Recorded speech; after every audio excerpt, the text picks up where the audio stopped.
Welcome everyone.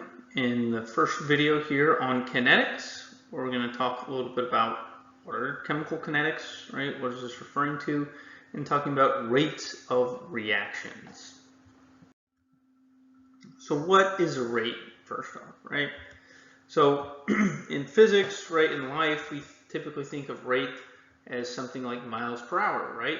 Which is some distance you traveled over a given period of time, right? And any rate in general, right, is related typically with a change in something over a change in time, right, is what we think of as a rate, right, or speed, how fast something's happening. So in chemistry, right, a rate is referring to how quickly our reactants and product concentrations are changing over some period of time, right? So a very fast chemical reaction, right, a chemical reaction with a fast rate has a lot of moles of reactants being consumed for some short period of time, right? While a very slow rate would take a long time to consume some number of moles of reactant, right? And so the reaction rate is referring to a change in concentration versus a change in time, right? So how much concentration has changed over some period of time. Okay. Some of the things that can affect a rate, and we'll talk about some of these things over the course of these videos in chemical kinetics, right? But things like physical state, being a solid, liquid, or a gas. Okay? We've talked about how in those different physical states you have different kinetic energies that can impact the rate of the reaction, right? Things mix a lot more readily in liquids and gases, and so that can impact the rate of reaction, right? If I'm going to react two solids and they're sitting separate on a table, they're not going to react, right? And if I try to put them together and they react, it will only react where they're touching, right? While liquids and gases can mix more thoroughly, right, and react more readily because of that, okay? The amount of stuff you have can affect the rate of the reaction, okay? And we'll talk a lot about that. Temperature we'll also talk about can affect how fast your reaction goes.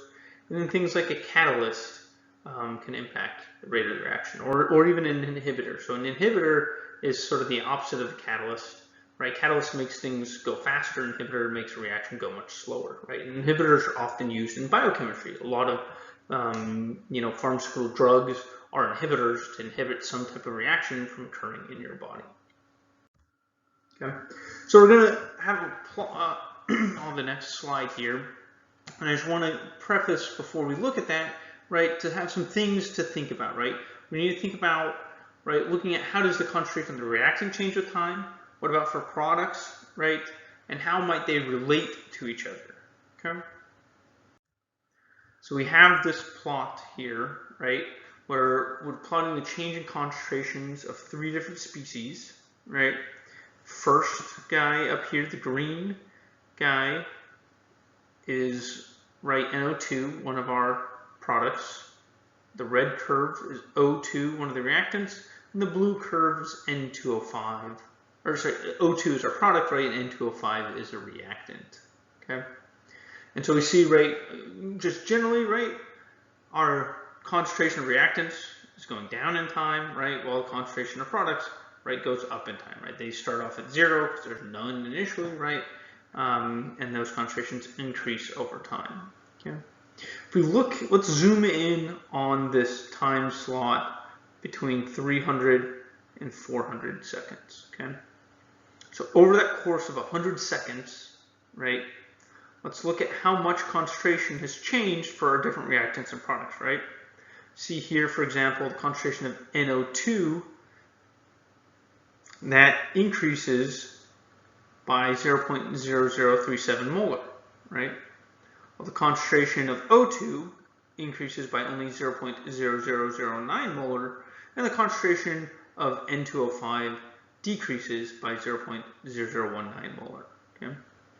So we notice, right, all of these are a little different, okay? But how might they be related to each other, okay? So if we look at, like, say, O2 versus NO2, right, 0.0009 versus 0.0037, okay? If you multiply the change in concentration of O2 by 4, you will get the change in concentration of NO2. Similarly, if you take the change in concentration of N2O5, multiply that by 2, for example, you'll get the concentration of NO2 change. Okay? So you see these are kind of multiplicative factors related with each other. And if we look at our balanced chemical reaction, those multiplicative factors are based off of their stoichiometric coefficients here, right? O2 is a coefficient of 1, right? So in this reaction, right, every one of O2 that I form, I know from my balanced chemical reaction I'm forming 4 NO2, right? Which is why I get 4 times the amount of NO2 being formed over that 100 seconds compared to O2, right? So if I form 1 mole of O2, I'm forming 4 moles of NO2, right? And so the rate in which NO2 is being formed is faster than the rate in which O2 is being formed, right? Right? If I think of the rate of O2, right, versus the rate of NO2, right, those are going to be related to each other, where the rate of NO2 is equal to the rate of O2 times 4, right? And it's just because 4 times more NO2s are being formed for every O2 that's being formed, right? Similarly then, right, I can look at comparing like N2O5 to O2 or N2O5 to NO2, right? And see that twice as many NO2s are being formed as N2O5s are being consumed and things like that. And so, right, so the relative rates between reactants and products are governed by our balanced chemical reaction, right? And so again, right, the rate of consumption of N2O5 is half that of the rate of formation of NO2, for example. Okay, right, but it's going to be double the rate of formation of O2. Okay, right, and all of these things are related to each other, and we relate all these things to what we define as the average rate of a reaction. Okay, so we define some average rate of reaction. We do this because, right, I don't want to measure the rate of formation of O2 and say that's the rate of my reaction, while someone in a lab across the country measures the rate of formation of NO2 and gets a different value, right? Because those rates are different, right? And we both measured our reactions properly, but if we're comparing the rate of formations of different reactants or products, we'll get different numbers, right, and not agree with each other. And so we define this average rate of a reaction, okay? The average rate of reaction is always positive, okay? So it's always a positive number, okay? And it is unique. So how we define it is a way such that it is always unique, regardless of which substance you are measuring in lab, right? Whether I'm measuring the formation of O2, NO2, or the decomposition of N2O5, okay? Right, so this average rate of reaction, for example, right, we'll often call it as just the rate. So the rate of the reaction is the average rate of the reaction. So when I say rate, I'm referring to this average rate of reaction, okay? And it's going to be minus the change in concentration of reactants over change in time divided by its stoichiometric coefficient, right?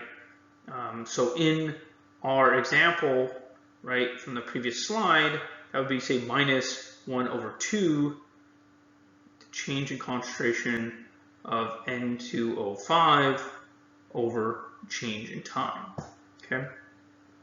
And for reactants, it's the same type of thing, just without the minus sign. So in this case, it's a positive 1 over, say, 4, change in concentration of NO2 over the change in time, right?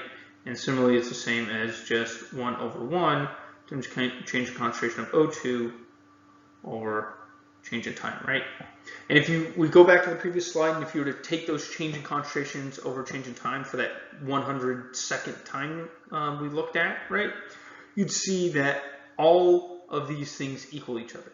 At 1/2 change in concentration of NO2 or N2O5 equals 1/4 change in concentration of NO2, which equals change in concentration of O2, right? And all of these things we set equal and say are defined as the rate of reaction, okay? And so, right, the rate of reaction is just the rate of change of some substance divided by its stoichiometric coefficient in the balanced chemical reaction, okay? And again, we do that to create a unique rate that does not depend on which substance I measure in lab. Yeah. All right, and then finally finish up this video. Just talk briefly about average rate versus instantaneous rate. Okay, so in this class we will focus on just the average rate of a reaction. Okay, we're not going to do the instantaneous rate, which involves calculus and things like that. We're not going to worry about that. But right, and so how we calculate the average rate, right, is we find the slope between 2 points, right? We do something like, right, y1 minus y2 over x1 minus x2, right? That'd be like your change in y over your change in x, right? That's your slope, if you will, right, for some line, right? That's going to give us our average rate, okay? The instantaneous rate is found by finding the tangent of your line at a given point, which is related with taking the derivative of that line of that function, right? And again, we will not do that in this class, okay? But, right, just to emphasize the difference, right, if I look at this time at 300 seconds and 600 seconds, right, the average rate is given by this slope, okay, which if I look at what the instantaneous rate is at 300 seconds, right, I have this slope here, right? And so it's going to be a little different, right? See that the slope is a little different between the average and the instantaneous rate, okay? But again, in this class, we'll just focus on the average rate, right? But just note that often in labs, we're more concerned about the instantaneous rate, okay? Right, in research labs and things like that. Not necessarily saying in the chem labs you'll be taking, but more in research labs we deal with instantaneous rates, but in this class we'll focus on just average rates. Okay, and so that does it for this video on introduction to rates of reactions.